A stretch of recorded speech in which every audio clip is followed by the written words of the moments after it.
Olá, Super Cinema! Mais um episódio de Mulheres no Audiovisual.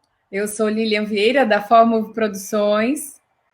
Vocês já sabem, né? Apaixonada por estar aqui, pelo privilégio de estar aqui conversando com vocês sobre a atuação da mulher no audiovisual.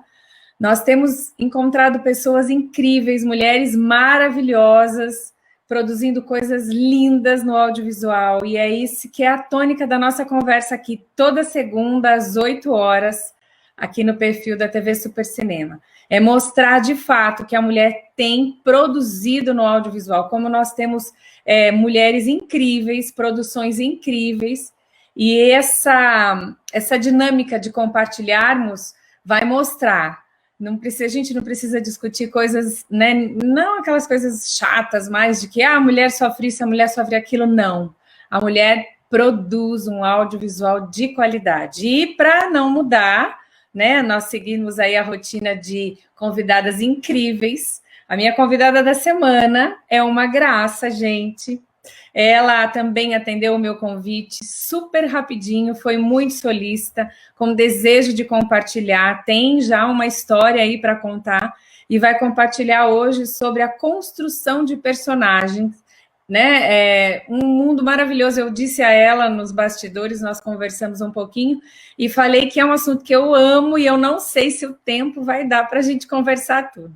Eu vou chamar para apresentar a vocês Beatriz Góes, mais conhecida como Bea Góes. Seja bem-vinda, Bea.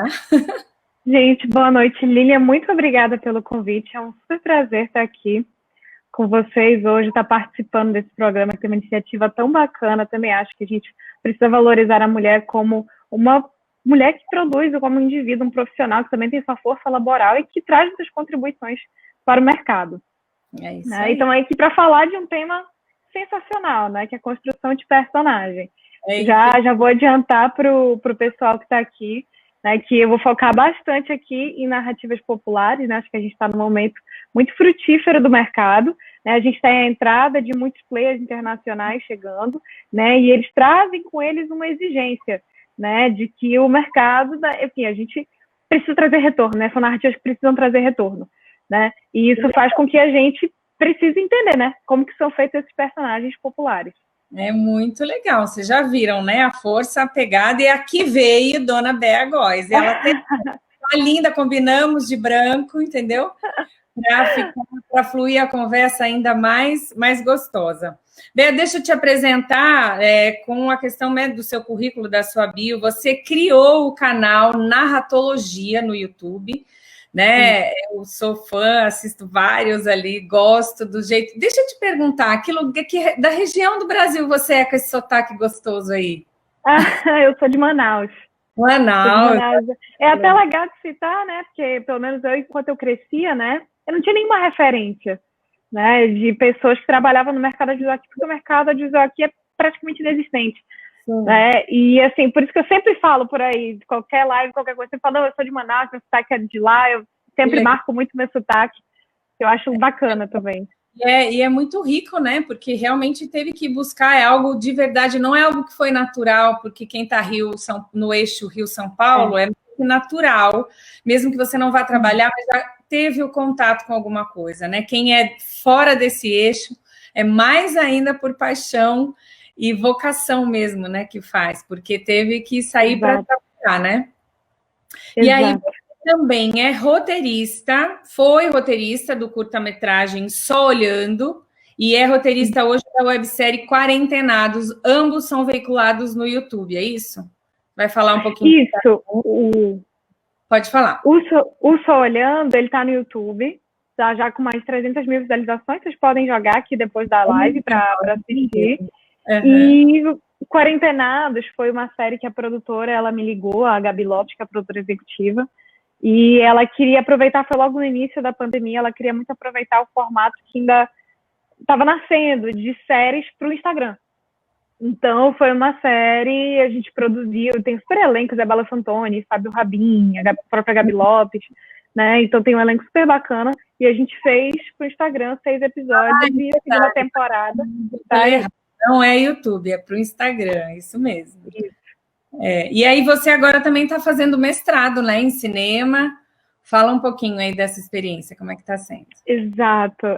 Eu vim para São Paulo para cursar letras, na realidade, na USP, cursei, terminei e tudo, e já vinha me aproximando muito de roteiro, né? Meu primeiro ano de faculdade foi quando eu já tinha tido contato com o roteiro, né? Eu já tinha feito um curso de cinema em Los Angeles, mas que foi quando eu conheci tudo mais, quando eu comecei a ter uma noção, mas foi quando eu entrei no primeiro ano de faculdade que eu conheci a roteiraria, e daí que eu comecei a estudar roteiro mesmo, assim, né? E quando acabou a faculdade, eu percebi que eu tinha essa vontade de ensinar, de compartilhar, até por conta do canal, né? Sim. E daí decidi fazer o mestrado, e estou fazendo lá o mestrado, e no meu mestrado estudo justamente o melodrama em séries. Muito legal, muito legal. Vai estar trilhando uma carreira maravilhosa e só vai contribuir com a produção audiovisual. Boa noite para o pessoal que está chegando aqui. Olha só, o Ramones disse que estaria aqui, o assunto interessa. Gabi toda segunda está aqui com a gente. Um beijo. Todo mundo que está ouvindo. Então, a gente decidiu falar sobre esse assunto, né? Ainda até estava conversando, o que a gente vai falar, né? Você tem aí a questão do roteiro, intrinsecamente, é o que você gosta, o que você estuda, o que você trabalha e faz, mas o que, de fato, nessa estrutura toda que significa, né? Nesse mundo todo, que quando a gente fala de roteiro, e a gente definiu por falar isso que você começou a introduzir, a questão da criação do personagem em narrativas, ou personagens populares nas narrativas. Explica um pouquinho por que você determinou, você falou um pouquinho aí dessa questão dos players e tal, mas introduz já como escolheu isso. Por que você definiu que era esse o assunto que você queria contribuir? Gente, talvez eu fale um negócio aqui que talvez algumas pessoas não gostem, porque eu sei que a gente tem essa escola aqui no Brasil, né? Mas eu acredito muito que para a gente conseguir produzir o que a gente quer, a gente precisa também ter um mercado forte, né? Então, eu acredito muito que a gente também precisa entender como que a gente faz narrativas que o público goste, né? Porque até pelo histórico que a gente tem no Brasil aqui do cinema novo, né? E também por todo o nosso histórico de incentivo público, a gente não tinha uma necessidade de trazer retorno financeiro com filmes ou séries, né?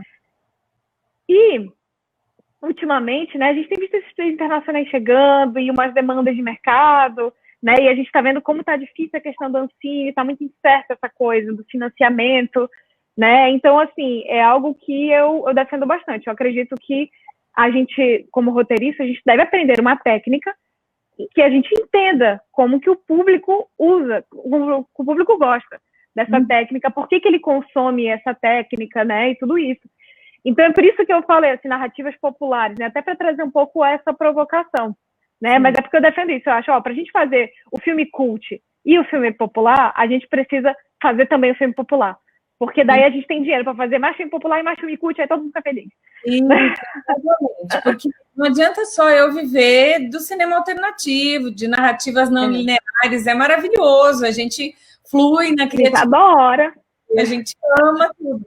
Mas a gente quer viver daquilo que ama, que é o audiovisual. E eu acho que, de certa forma, é bonito também você saber construir aquilo que a massa gosta de assistir, né? Claro, você vai... Não é que significa que você vai fazer de qualquer jeito, não é, mas é uma narrativa diferente da artística e da criativa, naquelas viagens do roteiro. Não, um formato, né, da gente... falar, e um mercado maravilhoso, que é esse que você disse, e a gente está vendo aí, porque consome essa questão do audiovisual. Então, por que a gente tem que se preocupar? Você já disse, né, de que é um produto que a gente tem que entender, mas se a gente falar de construção de personagem no geral, por que é tão importante? O que é esse bichinho de personagem numa história? Porque eu dou risada com seus vídeos, você fala assim, você quer escrever um roteiro? Você vai sentar lá e escrever um roteiro? Não, existe um monte de papo. A gente tem que parar e pensar primeiro no personagem. Exato, existe um dilema, né? O que é mais importante, é plot ou é personagem? Depende, né? Tá. Depende do tipo de projeto, depende da proposta, depende da premissa, né? Então, são variáveis que a gente precisa sempre levar em consideração. Mas o personagem, ele é o caráter, né? E desde a tragédia grega, desde o início, a gente sempre teve esse caráter, esse indivíduo que carregava o conflito, né? E qual que é toda a proposta de uma narrativa que ela visa trazer um engajamento maior com o público? É fazer com que o público entenda. E uma das coisas que o público entende é quando ele se identifica, né? E se a gente tem ali um personagem humano em conflito, que está com algum problema, está com alguma problemática, que a gente se relaciona, putz, aí já... É isso, exatamente, tamo junto, entendeu? É isso aí, entendeu? Né? E tem algumas coisas que você pode fazer para roubar no jogo, assim, para fazer com que o seu público goste mais rápido, né? Do seu protagonista. Aí eu já vou dar aqui um desses recursos, que é, por exemplo, você fazer o seu espectador sentir pena do seu personagem, né? Porque a gente é inevitável, né? A gente torce para o injustiçado. Então, você ter um personagem que sofre injustiças é algo que mexe muito com a gente, principalmente com o nosso público. E aí eu vou sempre puxar para o melodrama, gente, porque tem até uma citação de um autor que eu estou estudando na minha pós, que ele diz o seguinte: a história da narrativa no audiovisual para a massa é a narrativa do melodrama. Né? Só que o problema é que, assim, o problema do melodrama é que às vezes ele é muito superficial, né? É aí que a gente tem que tomar cuidado, né? A ideia não é essa, né? Que ele fique superficial e fique tapa na cara, novela mexicana, usurpadora, não. A gente usar, assim, na medida certa, né? Agora, essa medida certa é aí que a gente tem que mirar, nessa medida certa. E a injustiça no melodrama, ela está muito relacionada com essa questão do sentimentalismo. Então, é você deixar o personagem, fazer com que esse personagem tenha passado por situações difíceis, tenha passado por situações que ele sofreu violências e etc. E isso já faz o espectador gostar mais dele, né? Mas, enfim, como a gente vai tratar aqui logo mais na live também, tem vários outros elementos que você leva em consideração na hora de construir um personagem. Isso é só um pequeno elemento que eu trouxe aqui por enquanto. Então, eu até escrevi aqui para não esquecer de dizer, um dos elementos dessa questão da identificação é trabalhar com perdas e crises, né? O seu personagem precisa enfrentar uma perda, precisa ter uma crise para que haja, porque nós, seres humanos, vivemos tudo isso, né? Na verdade, o personagem é um discurso, né?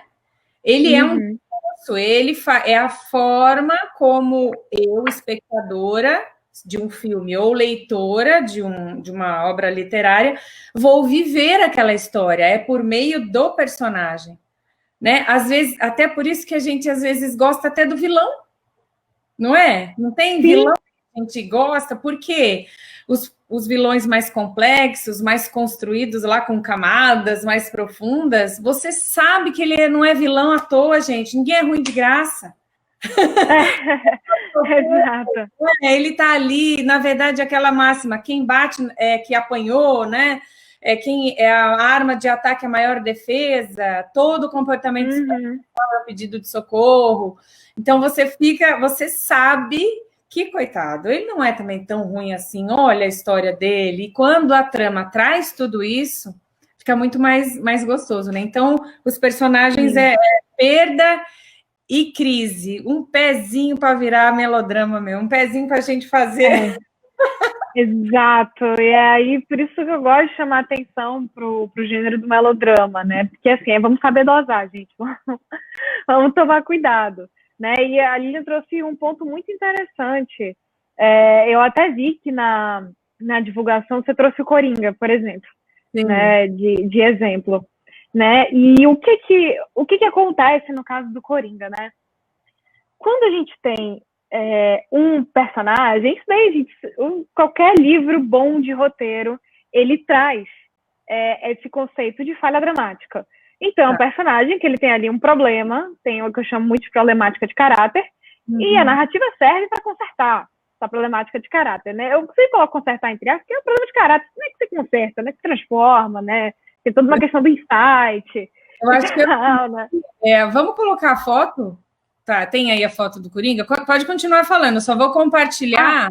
Pode continuar, que a gente trouxe aqui umas imagens para a gente falar mesmo. Olha ele aí, lindo nessa foto. Pode continuar falando aí. Perfeito. E olha só, isso que é interessante, né? Cada vez mais a gente está no momento em que a gente não se aguenta, a gente não se conforma com um personagem que ele só tem um aspecto de falha dramática e daí ele vai e soluciona aquilo, né? A gente está cada vez mais preocupado com personagens que têm mais de uma camada, a gente também quer saber de personagens que tragam uma complexidade um pouco maior. Então, se essa live estivesse acontecendo talvez há uns 30 anos, talvez eu dissesse aqui, eu falo, gente, não é assim, é uma falha de caráter, vai só nessa falha de caráter o tempo inteiro, você não sabe mais, não foge do assunto e tal.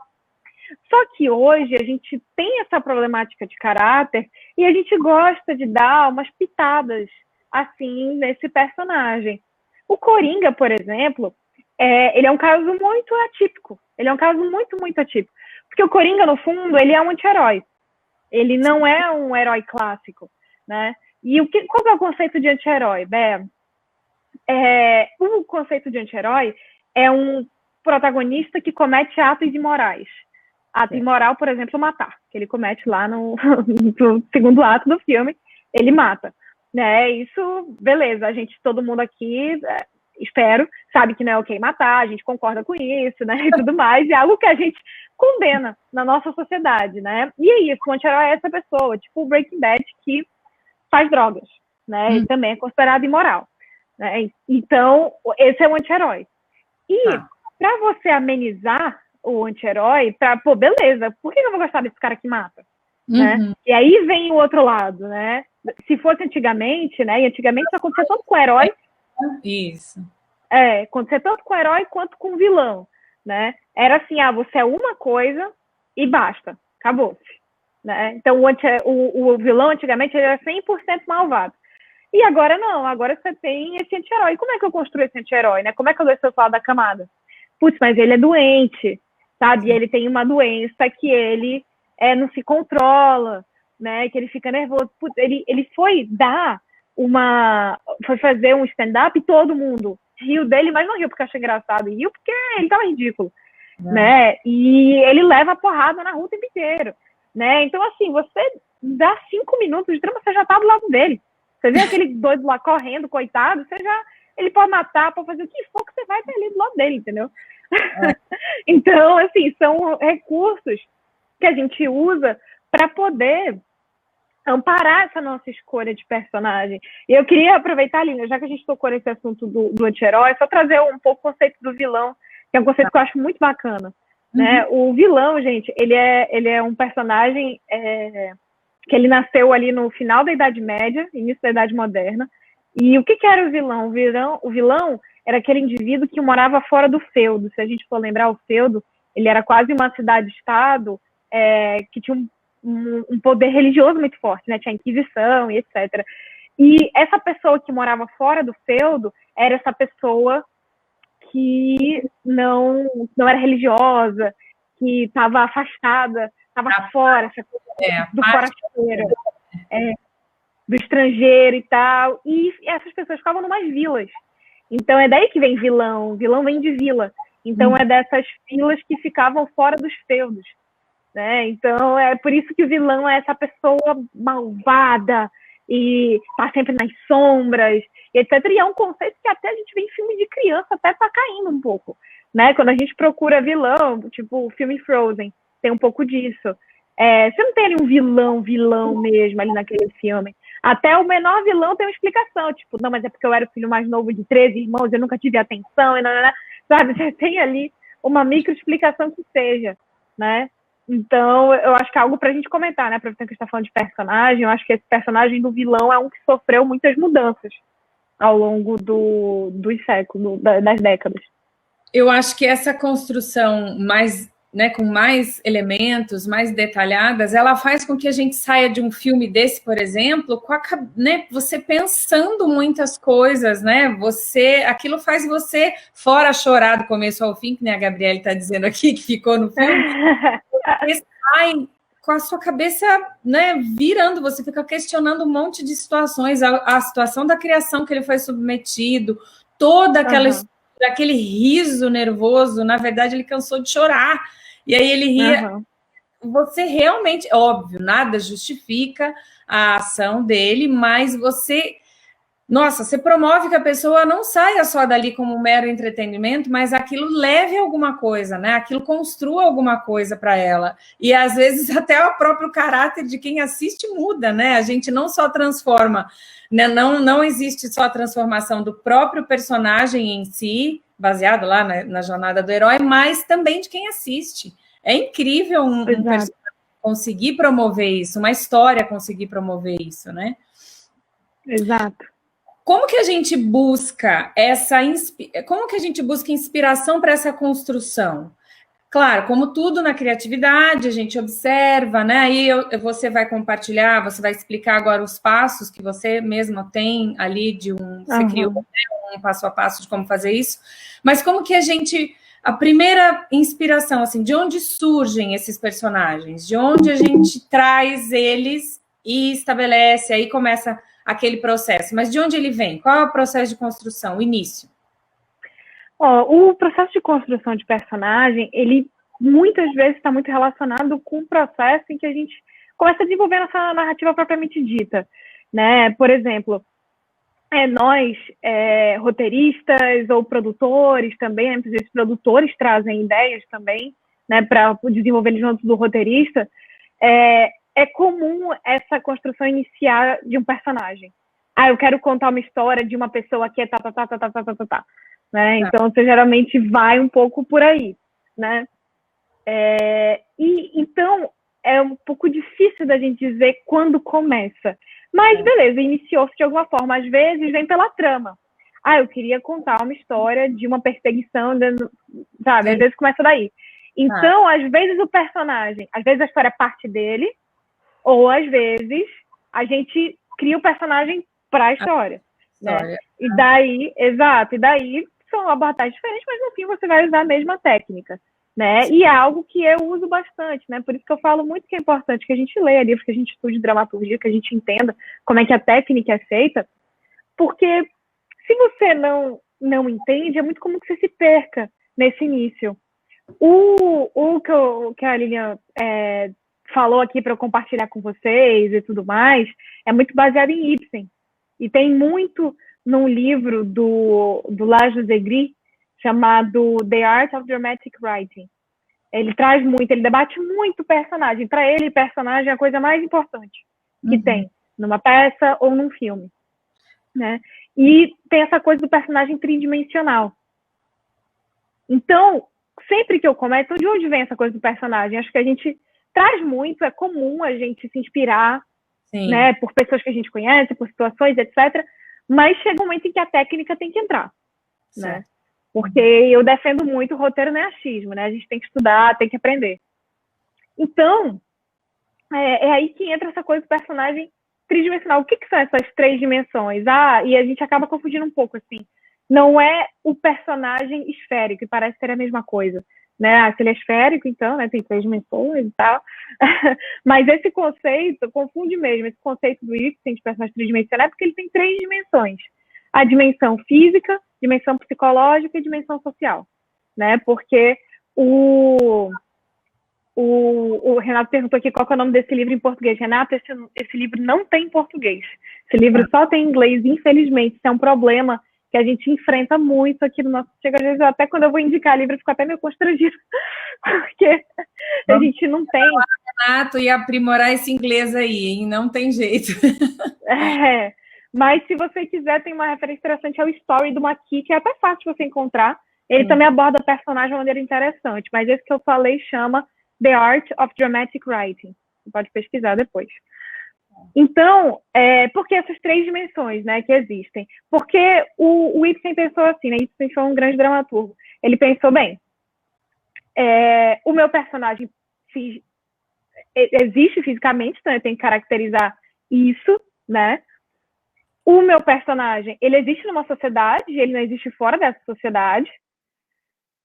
E ele também tem um psicológico, que ele transmite, tanto nesse físico dele, quanto no social. Então, por exemplo, se tem um personagem introvertido, é provável que ele se vista com roupas que cubram mais o corpo, ou com roupas mais discretas, né? Assim como ele também talvez não seja uma pessoa que tem muitos amigos, né? Então, assim, essas 3 dimensões, elas conversam entre si, elas são relevantes, né? E o Laja Zegri, que é o autor desse livro que eu citei, ele fala que talvez a dimensão psicológica seja mais importante porque é dela que parte os outros, né?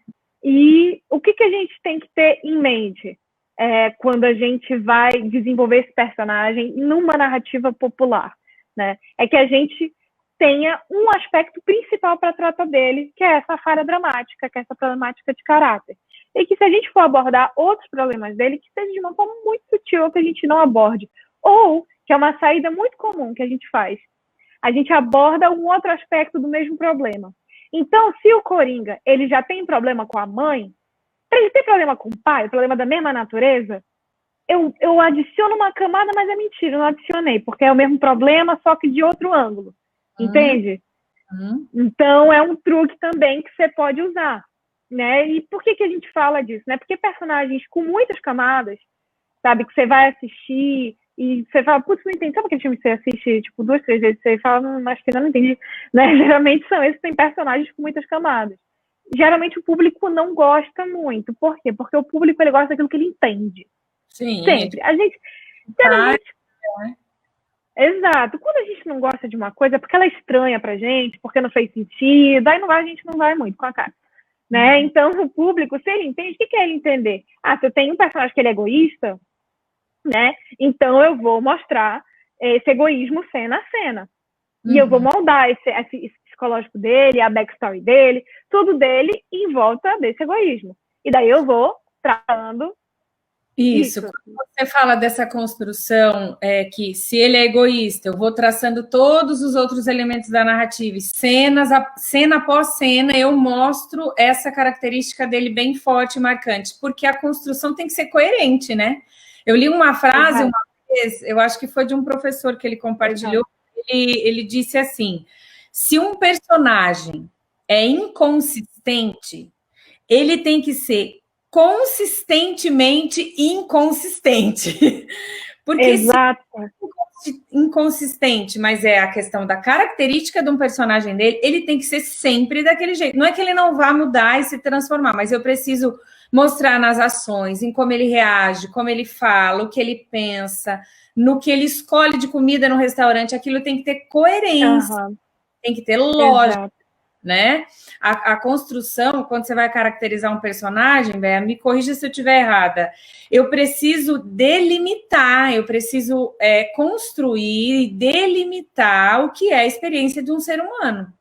Né? Eu vou dizer tonto, desde que você disse, nessas 3 dimensões, mas em como ele reage a tudo. Então, tem que ser coerente. Por isso que eu gosto quando você fala, e é verdade, já ouvi outras vezes, dizendo que o roteiro não é achismo, é estudo, pesquisa, é pensar no que ele está respondendo a uma cena lá atrás, mas não tem coerência com aquilo que ele falou lá atrás, né? Então, existe um pensamento racional, muito embora a gente ame criar, mas existe um caminho racional para se seguir. Vamos compartilhar parte do seu material, depois você fala onde as pessoas podem baixar esse material. Você vai compartilhar. Vamos começar com esse aspecto físico aí que você falou, Bea, nessa tridimensionalidade aí do personagem. Bom, perfeito. Então, partindo desse modelo, lembrando, gente, eu não criei isso, eu só fiz colocar isso assim, dessa forma, do Ibsen, né? E esse material, né, como a Lilian já citou, a gente vai compartilhar com vocês vão ter acesso, né? Então tá aí os aspectos físicos. A gente passa, né, por cor de cabelo, cor de olhos, altura, etc. Tem um lado também de que você fazendo isso, você preenchendo isso, você ajuda muito você mesmo como autor a visualizar também esse personagem. Até pode ser que, no fundo, a cor de cabelo talvez nem seja tão importante para você. Mas, por exemplo, se eu tenho um personagem que vai viver uma questão racial na trama dele, o meu filme ele trata sobre preconceito. Bom, então talvez essa questão faça diferença, né? Se o seu personagem for branco, preto, pardo, etc. Né? Mesma coisa, estilo de roupa é um que eu gosto, né? Eu sou um pouco suspeita, que eu gosto de moda, mas eu acho que é muito interessante, porque eu penso nisso, assim, é isso, eu tenho um personagem que ele é uma empreendedora que é líder de uma empresa e tal, ela vai se vestir de uma maneira. E se eu tenho outro que escolheu viver uma vida simples, minimalista, e está em conflito porque encontrou o amor da vida dele que não é minimalista, entende, assim? Então é legal você entender esse tipo de coisa, até porque eu vou pegar essa frase e vou começar a usar. Eu adorei esse negócio da consistência, da inconsistência. Tem que ser constantemente inconsistente. Eu não estava conseguindo entender quando essa questão, né? Aí ele falou: não, se o seu personagem é inconsistente, ele tem que ser consistentemente inconsistente. Eu falei, entendi. Perfeito, nossa, e é isso mesmo, né? E você fazer esse exercício de ir preenchendo todos esses aspectos, essas 3 dimensões, te ajuda muito a entender como que você dá essa consistência pro seu personagem, né? Então, sexo eu coloquei aqui, mas é gênero, então, enfim, aí temos as várias opções de gênero hoje. Postura, como esse personagem se porta, né? Então, é uma pessoa que ela é mais, né, assim, quando ela se veste, quando ela anda, é uma pessoa mais imponente, uma pessoa mais tímida e tal, se tem alguma deficiência ou não, peso, se o peso importa ou não, então é uma pessoa magra que tem anorexia, ou não, é uma pessoa que está acima do peso e quer emagrecer ou que não quer emagrecer, enfim, tipo de corpo. Então, essas coisas, assim, você vai definindo, você vai decidindo, e isso te ajuda a clarear também esse personagem para você, criador, e já vai treinando essa consistência, como você vai tratar essa consistência desse personagem ao longo da narrativa. Mas a gente nunca esquece, uma narrativa popular, a gente, lembrando, escolhe um aspecto principal para tratar, e se a gente for aprofundar, a gente aprofunda escolhendo pontos de vista diferentes dessa mesma problemática para esse mesmo personagem. Entendi. Então, por exemplo, no caso, se você fosse tratar da questão do peso, né? O que a mulher sofre, né? Aquele assunto já batido, mas amém. Vamos lá. Sobre o corpo bonito, o corpo certo, porque a mídia coloca um padrão, você não vai colocar outros elementos ainda para bagunçar mais e trazer, mas você pode explorar outras situações dessa mesma, então, no caso, ela já é assim, ela pode ter uma postura mais retraída, porque se sente deslocada, né? Ela não tem uma postura que é autoimagem definida e é super resolvida em razão é isso, né? Uma que vem em decorrência daquela principal que você escolheu. Exato. Vamos supor que a gente tem uma protagonista feminina, como a Lilian trouxe, ela não tem aquele corpo que a mídia vende pra gente, e ela é insegura em relação a isso, e a trajetória dela faz com que ela vença essa insegurança e se aceite. Eu não vou colocar que ela também é gananciosa. E percebe que, tipo, o que uma coisa tem a ver com a outra na vida real? Você pode ter uma pessoa que é insegura e gananciosa ao mesmo tempo. Mas é aí que a gente lembra, não é vida real. Entendeu? Sim. É técnica, é ação. Então é por isso que, não, essa pessoa, ela é só insegura e a gente vai só cuidar e só tratar dessa insegurança aqui, nesse filme, nessa série, enfim, as outras coisas a gente finge que não existe mesmo, o espectador não percebe. Bela, não fica repetitivo? Não fica. Não, o espectador não percebe. De outras formas, né? A postura pode ser diferente, você pode determinar o estilo de roupa dela diferente, porque ela já se esconde, ela não quer mostrar o corpo, que ela não está no padrão. Tem outros elementos para você explorar aquilo que você escolheu como aspecto físico, certo? É Exato. Isso. Você quer falar? Esse a gente pode trazer o aspecto seguinte. Pode passar? Podemos para o próximo. Os aspectos sociais. Exato. Né? E aqui a gente começa a entrar, começa a ficar mais interessante aqui. Né? E eu acho muito legal isso, e aqui é geralmente onde dá mais dor de cabeça, né, pra gente, além, porque eu acho que a parte do psicológico, quando você define backstory, quando você já tem essa problemática de caráter mais alinhada, então você vai treinando-se melhor. O aspecto social entra muito em como esse personagem interage com os outros personagens, como ele vai interagir com os outros personagens da trama. Então, isso já requer a gente ter um pouco mais de trabalho também. Então, por exemplo, eu tenho essa personagem insegura, vamos lá, a falha de caráter dela é ser insegura, e no final da narrativa ela será uma mulher segura, né? Que é a trama daquela... Tem um filme que é de uma mulher que ela é gorda, e daí ela bate a cabeça, ela pensa que ela é magra, e daí no final da narrativa ela continua gostando, que ela passou a se aceitar agora. Não lembro. Trama dela é exatamente essa. O menino que teve uma mágica lá e ele só vê ela magrinha. Eu lembrei desse agora só, com a... Esqueci o nome também. Sei. Esse eu lembro, em inglês o nome é I Feel Pretty. Não sei o nome em português do filme, o nome em inglês é esse do filme. É uma comédia romântica, é super bacana. E é exatamente isso. Então vamos lá, emprego. Se eu tenho uma pessoa insegura, eu não sei se essa pessoa insegura, ela talvez tenha conseguido já atingir um patamar interessante profissional, porque ela talvez seja muito acanhada, então ela acha que ela sempre não está boa o suficiente, e ela vai ter aquela insegurança, ela talvez não consiga se impor, então eu vou colocar ela no emprego, né, eu definir lá em cima a idade dela. Então eu vou colocar ela no emprego que, assim, ela tem 28 anos, ela ainda trabalha, tipo, como assistente, ela ainda não conseguiu avançar na carreira. Então, esse exercício que a gente tem que ir fazendo, né? Aí ela fez uma formação, talvez ela tenha feito uma formação, ela é insegura, e lembrando, gente, é esse, sexy por acidente. É esse o nome do filme. E essa formação, talvez, e lembrando, na vida real, talvez uma pessoa insegura não tenha feito isso, mas como é drama, a gente pensa assim, né? Ela é insegura, então talvez ela tenha feito uma formação só para agradar a mãe. A mãe queria que ela fizesse, sei lá, direito, daí ela foi e se formou em direito só pela mãe, mas ela nem trabalha com isso hoje, entendeu? Então, religião, aí decide também, não, a pessoa mais insegura seguiu os passos da mãe, ou não, na realidade nem tinha religião, mas aí a mãe casou com alguém, daí, entende? Aí você vai inventando e criando essas camadas para esse personagem. A mesma coisa. Classe social. Talvez, então, porque eu coloquei lá em cima que ela não tem um emprego que tem uma remuneração muito alta, então talvez aqui a classe social dela também não seja muito alta. Posicionamento político, posicionamento econômico também ajuda você a definir o seu personagem. Vida sexual, aqui, essa personagem insegura, quem falou o canal dela, ela provavelmente não vai ter a vida sexual muito ativa, né? A não ser que eu queira trazer uma ironia para isso. Então, não, ela é insegura, mas aí ela fica pegando várias pessoas para se reafirmar, mas no fundo ela continua se sentindo insegura.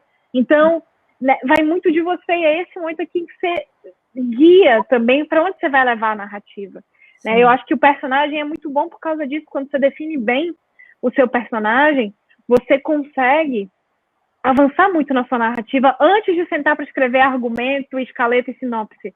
Né? Porque você já entende para que caminho você vai, porque você entende muito bem o seu ponto de partida. Porque isso daqui, tudo que a gente está fazendo, tem coisa aqui, gente, que talvez você nem mostre no filme. Isso aqui que está aparecendo aqui, talvez nem apareça. Religião, posicionamento político, etc., talvez nem apareça.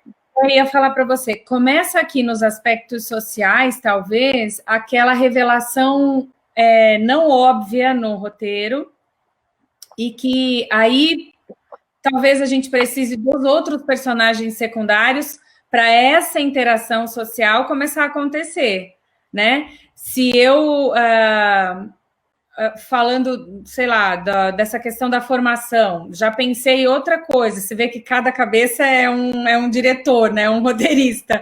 Eu falo para mim, escrever é delícia, ler livro é delícia, porque você pode fazer o que você quiser, você cria, você escreve o que você quiser. Eu já pensei, por exemplo, ela, pelo contrário, ela tem uma super formação, porque é a única forma que ela conseguiu de se afirmar, pelo menos ela tem uma formação, mas não conseguiu um emprego adequado, porque não se arrisca, não vai, porque, na verdade, ela não confia nela. Ela é boa nos estudos, mas não confia nela.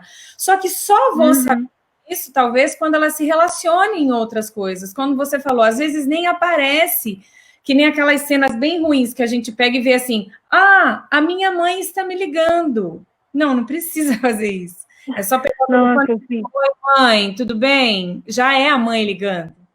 Não é? São detalhes que não precisa dizer especificamente. Eles vão aparecer na dinâmica mesmo da história, né? Às vezes a gente faz... O que é isso? É a gênese do personagem que a gente está fazendo? Construindo ele todinho do zero? Ele não vai aparecer pontual, mas vai nortear você na construção dos diálogos, a sua narrativa vai indo. É isso, Bé? Exato, é isso mesmo. É para que você, quando você tenha propriedade sobre o seu personagem, isso também ajuda o elenco, né? Porque eu garanto para você, gente, a minha experiência com ela, eles vão te perguntar. Mas qual que é a formação dessa pessoa? Isso para você, como roteirista, está super claro você já está ali lá no terceiro episódio, e o ator ali na leitura do primeiro vai, não, mas peraí, mas por que essa pessoa foi cursar isso? Aí você pensa, eu nem criei isso, porque para mim já estava meio óbvio que não sei, você improvisa ali na hora até. Tô brincando, gente, não façam isso. Vocês vão fazer direitinho a página aqui, justamente para esses momentos, para que vocês tenham muita propriedade sobre os personagens e para que eles sejam coerentes e consistentes também. Ótimo. Então, também aqui tudo já foi, né? Como se relaciona perante seu próprio status e os status dos outros, é uma pessoa snob. São todas essas questões mesmo de como já se relaciona com o outro. Vamos para os aspectos psicológicos. Exato, né? E aqui é algo que norteia muito, né? Se você se sentir mais confortável, você pode partir daqui, desse ponto para os outros, né? Mas eu deixo por último porque aqui você vai digitar. Né? Então, a falha de caráter que eu venho dizendo para vocês, né? Que no caso aqui do exemplo que a gente está usando aqui da live, é insegurança. E aí a gente vem aqui para o que eu estava falando para vocês. Lembra que quando começou a live eu falei assim, gente, tem coisa que você tem que fazer para o público gostar do seu personagem. Porque se for só uma pessoa insegura, desinteressante, por que eu vou gostar dessa pessoa? Não, então eu tenho que ter uma qualidade. Putz, é uma pessoa insegura, mas ela é muito amiga. Assim, tipo, o amigo precisou, ela tá ali, sabe? Ela tá ali pra mãe, ela ajuda, sabe? Ela vê um cachorrinho na rua, ela leva pra casa, não tá nem aí. Entendeu? Assim, essa... do personagem, né? Ele precisa ter contradições, né? Aliás, quem não tem, né? Exatamente. Né? Nós somos complexos, né? Exato. E é justamente você ter essas demonstrações de virtudes, né? E outra coisa é isso, né? Tem aqui, no que o protagonista é muito bom, né? Isso é um elemento que a gente usa muito para anti-herói, inclusive, que é no que o seu anti-herói é muito bom em fazer e no que o seu personagem é muito bom em fazer. Então, se a gente pega alguns anti-heróis, como, por exemplo, Breaking Bad, ele faz a melhor droga do mundo, ele é o melhor químico. Por exemplo, o Dr. House, ele é o melhor médico, mas ele odeia a gente, né? Esse é o aspecto imoral dele. Então, você ter algo que o seu personagem é muito bom, seja desde coisas simples, tipo, ela pode ser ótima em crochê, ela pode ser ótima em dar conselhos, e é legal que você alie isso, aí já é uma questão de plot também, mas que você alie isso no que o seu personagem é muito bom, com o que vai fazer a transformação dele acontecer. Então essa personagem, pelo crochê, ela vai montar uma empresa e a partir daí ela vai ganhar uma segurança, porque ela criou uma empresa, né, de dar aula de crochê, de vender crochê, enfim. E, enfim, aí você pode por esse caminho também, né? E é algo que você admira o personagem, né? Sempre que a gente vê uma pessoa fazendo algo que ela é muito boa em fazer, a gente se empolga, a gente gosta, né? É inevitável, né? E daí vem aí as questões psicológicas também, né? Traumas. Então, o que é esse trauma? Está muito associado ali com a falha de caráter. O que fez ela se tornar insegura? Será que foi porque a mãe sempre disse para ela que se ela fosse gorda, ela nunca arranjaria marido para casar, ela morreria sozinha? Né? Então, aí você vai puxando e vai criando, né? O que causou essa falha de caráter? O que fez ela chegar onde ela chegou? Aí, relação com o pai, irmãs, uma pessoa introvertida, extrovertida, motivação, intenção. O que motiva essa personagem? Motiva ela cuidar dos gatinhos dela, motiva ela fazer ali o crochê dela, motiva ela cuidar dos amigos dela, motiva ela ter um dinheiro para cuidar da mãe. Qual é a intenção dela? Uma pessoa tem boas intenções para com a sua sociedade, para com as pessoas ao seu redor, né? Isso eu acho legal. Isso daí foi o que eu adicionei. Como o personagem se vê daqui a 10 anos. Porque eu acho que é um exercício... Porque eu acho assim, é um exercício que eu fiz comigo, na realidade, e que eu achei que esclareceu muito, assim, sabe? Tantas coisas da vida. E eu acho que ajuda muito com o seu personagem. Então, como esse personagem hoje se vê daqui a 10 anos? Né? E será que isso desespera esse personagem? Ou não? Sabe? Quando eu vejo daqui a 10 anos, acho que daqui a 10 anos eu vou voltar, tipo, ganhando o mesmo salário e continuo na mesma casa, e, sabe? Isso desespera o personagem ou não? Ele tá de boa? Ou será que ao final da narrativa ele vai deixar de estar de boa com isso? Né? Vai mudar essa percepção. Premissas morais também, isso que a gente estava conversando, então é um personagem que também condena, tem muito a ver com a religião que a gente colocou lá em cima também, na sociedade em que vive, né? Se vive numa comunidade que é mais, por exemplo, que apoia a liberação de drogas ou que não apoia, né? Como que são as premissas morais desse personagem e a conduta, como que se porta, né? É uma pessoa que é mais ética, ou tipo assim, se alguém dá o troco errado, ela pega mesmo assim, né? Não fala nada, ou fala, né? Então, são esses elementos. E aí, quando você fala de pensar daqui a 10 anos, a gente vai falar de uma outra questão aqui que você colocou, que é o backstory, né? E geralmente não tem como dissociar um processo do outro, né?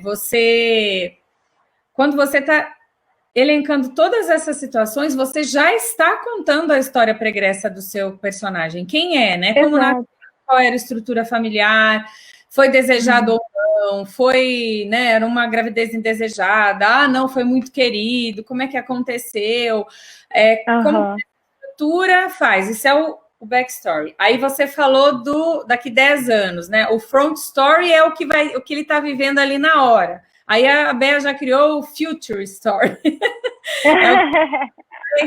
Que também vai nos motivar, né? O que vai fazer com que eu avance ou não. Há 10 anos eu vou estar na mesma, então eu não vou ter nenhuma iniciativa. Mas talvez coisas ao redor, porque a gente está falando de uma narrativa onde há uma transformação desse personagem, vai impelir que ele mude, se transforme.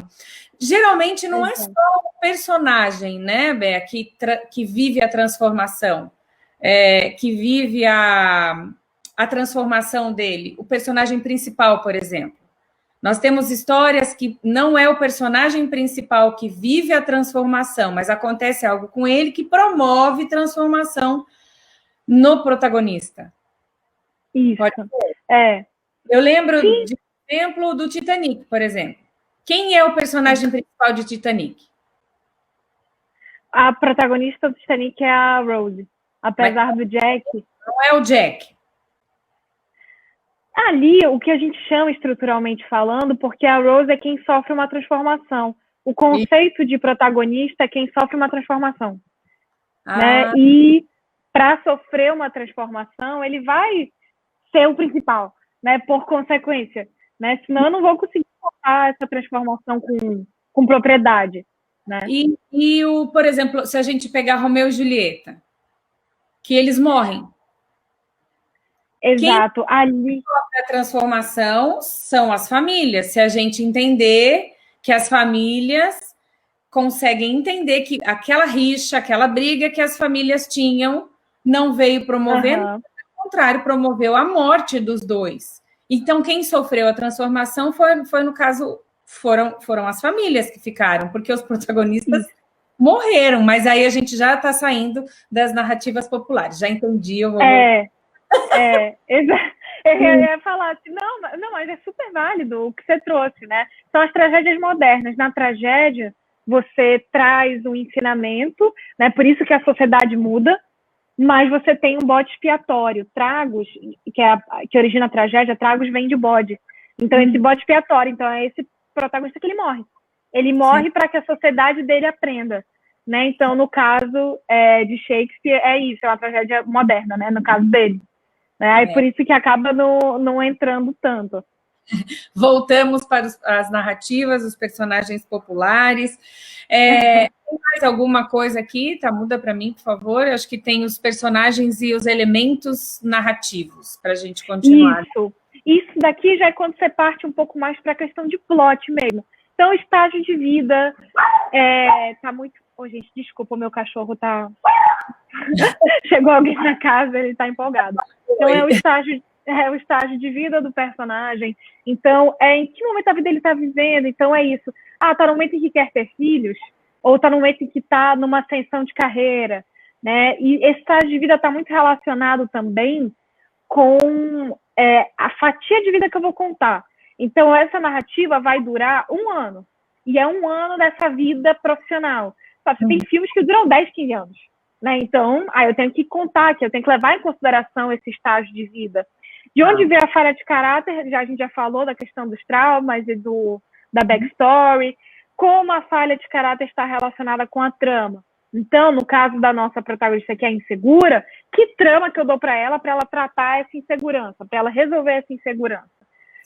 Então eu vou fazer com que ela passe a disputar o emprego dos sonhos dela. Eu sempre sonhei trabalhar lá numa revista e abre uma vaga e ela vai fazer de tudo. E isso vai obrigar ela a sofrer essa transformação.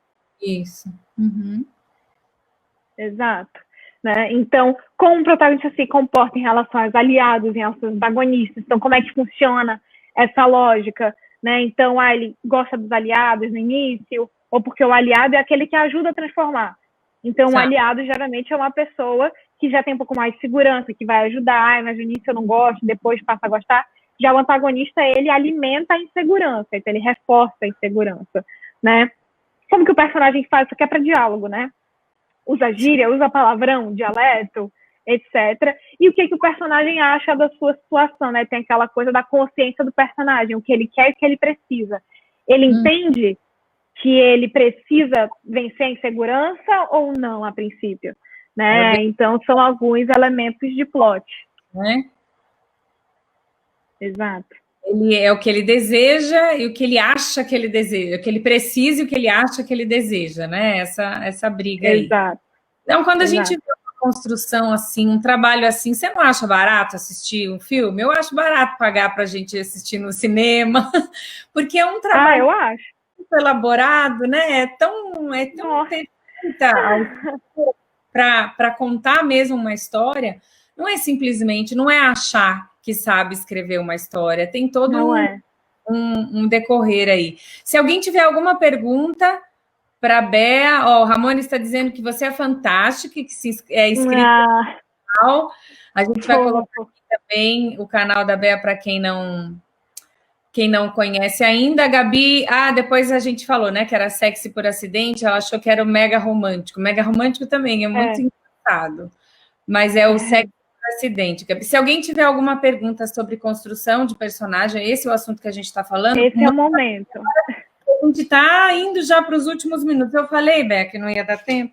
Eu falei. Não é, gente? Não, a gente percebe assim, nossa, nem quando eu olhei ali o tempo, olha só, passou voando. E aqui, por último, a backstories, né? Que a gente já citou a história pregressa desse personagem. Pregressa. Você fez uma pergunta, você fez uma afirmação logo no começo, você falou que para alguns roteiristas, e para um autor, inclusive, o personagem é o principal de uma narrativa. Para você é o personagem? Olha, eu vou sair pela tangente. Eu vou dizer que depende. Mas eu acho que hoje, principalmente para séries, é inevitável. Você tem o personagem, ele pesa muito numa narrativa, né? É inevitável. Então eu acho que para alguns filmes você ainda consegue dizer que o plot é mais importante, mas eu acho que para hoje séries e filmes que são um pouquinho mais sofisticados, você já tem o personagem ali que domina. Uhum. O Ricardo está dizendo que vai ver os personagens diferente agora, ele vai olhar e tentar diferente. E o Edu está dizendo que você tem que voltar para continuar um outro dia, para falar mais de outros detalhes, outras coisas, porque realmente o tempo, né? A gente ficou focado no assunto e a gente terminou. Eu queria falar, põe a foto de um backstage aí do filme, do Curta Só Olhando. Fala um pouquinho rapidinho desse projeto, Bea, que Tem um monte de visualizações lá no YouTube, é muito bonitinho, vocês têm que assistir. Conta um pouquinho como é que foi isso aí. Nossa, esse projeto foi super legal quando aconteceu. E essas fotos que foram tiradas no set de filmagem, né? Não é comum, gente, a gente ter o roteirista presente no set de filmagem, mas felizmente isso aconteceu, né, nesse primeiro projeto, como era um curta, e né, a gente estava com o cast meio... o cast reduzido, e a equipe também. Né? Então, eu fiz ali um trabalho quase de assistente de direção, assim, eu ajudava, eu esquentava o almoço. Então, assim, foi trabalho mesmo. Todas as produções que acontecem no Brasil, né, Bea? Tudo. Montei tripé para iluminação, tudo, não tem frescura, não. Então, e também, né, ajudava os atores, o instrumento passava, né, eles faziam uma leitura final, assim, antes da cena, passavam. Eu geralmente estava ali junto, eles perguntavam, pediam uns toques também, né, junto do diretor. Então, a gente ia fazendo esse trabalho colaborativo que foi muito bacana, né. A leitura foi super importante também, porque a primeira leitura com o roteirista é muito bom também, e ajuda bastante no projeto. Então, eu acho super bacana essa foto, que é exatamente o momento de o elenco ali com o roteiro, e eu ali do lado dando esse apoio, né, é bacana. É uma graça. A última cena do curta é bem fofinha, é bem bonitinho. Vocês muito. Têm que... Vou colocar aqui só olhando o nome do curta para o pessoal procurar lá no YouTube. Deixa eu ver se estou falando mais alguma coisa aqui. Bea, eu sempre finalizo aquela perguntinha clichê, né? Se eu tenho o Renato que está aqui, eu tenho o Ramones, todos são colegas da Pós, a gente faz produção, né, na audiovisual. E aí eu queria te perguntar assim, quem gosta de roteiro, resume em uma palavra, o que a gente não pode deixar de pensar quando pensa em que quer trabalhar com roteiro, o que você deixaria para a gente aí? Eu amo também, estou estudando, quero muito, tenho 1000 ideias e vou aprendendo as técnicas aos pouquinhos. O que você deixaria para a gente aí? Roteiro não é achismo. Tem que estudar. Exato, né? E eu falo muito isso justamente porque eu e tem vários outros roteiristas, colegas roteiristas, vindo aí uma geração mais nova, muito aliado com os interesses desses players, para combater essa escola de que não, é tudo empírico, sabe? Eu já escutei umas atrocidades, tipo assim, diretora, que fala assim, não, chegou no set, esquece o roteiro. Não, o roteiro ali é só para fazer orçamento, só para aprovar para a produção. Chegou no set, eu faço o que eu quero. Os atores improvisam. Como assim? Né? Enfim. Então, né? Mas pensar, ter essa filosofia de que o roteiro não é achismo, de que tem esse estudo por trás, tem toda essa técnica, e é treino, e é uma habilidade que você vai melhorando e evoluindo também. E tem um mercado lindo aí, né, para a gente poder, coisa que não existia há 10 anos, 5 anos atrás, eu não sei mencionar direito, mensurar isso, a possibilidade que a gente tem agora mais fácil. Tem o próprio Edu mesmo aqui do Super Cinema, já tem os filmes dele na Netflix, então é muito mais fácil que era antes para a gente poder trabalhar, né, disso. Bea, eu te agradeço demais, eu vou seguir o conselho do Edu, a gente conversa depois para ver se você volta, retoma de outro enfoque, de outra situação com relação a roteiro. Você já disse que não é achismo, então roteiro é a alma do filme, está dizendo aqui o Fábio. Como é que alguém quer fazer improviso, né, Fábio? Não dá para fazer improviso. Adorei, Fábio, maravilhoso. Então, mais uma vez, Bea, muito obrigada. Eu desejo sucesso nos seus projetos, que você avance mesmo. Você tem o site, né, que vai ser lançado? Fala pra gente. Isso, o site já foi lançado, o site Narratologia, e lá vocês encontram essa página que a gente mostrou aqui para vocês podem baixar, tem lá para vocês, o site está tendo várias novidades, né? Então acessem narratologia.com.br. Olha lá, fiquem à vontade. Narratologia.com.br. E podem manter contato, seguir no YouTube, no canal, Exato. e ficar ligado aí. A Bea também tem cursos, né? Tem o perfil no Instagram. Isso. Então, tem aí umas pílulas de os cursos mais rápidos, uns mais, né, mais profundos. Vou lançar agora, esse próximo mês, um curso de formatação, né? E queria te agradecer, Lilian. Muito obrigada pelo convite e parabéns por essa iniciativa, né, que você está fazendo aqui. Parabéns pelo seu trabalho. Obrigada pela galera que acompanhou. Espero que vocês tenham gostado, que vocês tenham aproveitado, que tenha esclarecido aí para vocês. E, poxa, estou lisonjeada de ter participado aqui da live. Obrigada a você mais uma vez. Segunda-feira, a gente vai conversar com a Lu. Ela dirige um streaming de curtas independentes. Eu achei o máximo. Que legal. Mandei a mensagem, ela na hora topou. Falo, gente, eu sou muito abençoada. Eu vou com a mulherada que está trabalhando e produzindo algo de verdade. E elas dizem ok para mim na hora. Eu estou muito feliz, assim como foi com você, Bea. Segunda-feira, 8 horas, tem a Lu. A gente vai falar dos curtas independentes, onde fazer isso, e já tem um streaming para você chamar de seu. Olha que maravilha. Não perde, eu espero. Maravilhoso. Segunda-feira. Beijo para quem estava aqui. Beijo mais uma vez para você, Bea. Até mais. Beijo, tchau. Tchau.